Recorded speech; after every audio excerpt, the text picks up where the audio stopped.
এবার বিদায়ের পালা। সারা রাত্রি ধরে আনন্দ ছিল, আনন্দমুখর ছিল আমার ছোট্ট পরিসরের এই জায়গাটি। ব্রহ্ম মুহূর্ত আসার সাথে সাথে একটা শিথিলতা দেখা গেল। এবার বিদায়ের সুর ধ্বনিত হতে আরম্ভ করেছে।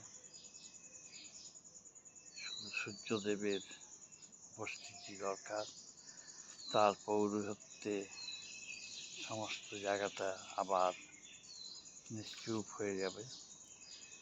রানীমা তার শ্বশুরালয়ে যাবেন হয়তো। এই সুন্দর মুখ, এই সুন্দর ছবি আর কিছুক্ষণের মধ্যেই শেষ হয়ে যাবে। আবার এক নতুন পর্যায় আরম্ভ হবে। আমরা বসে থাকবো আবার সেই দিনটির অপেক্ষায়, কবে রানী ফিরে আসবে আমাদের এই জায়গায়।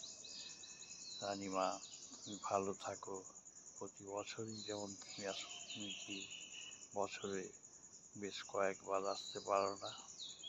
তোমার সুখ, তোমার সমৃদ্ধি আশা করি। ধন্যবাদ।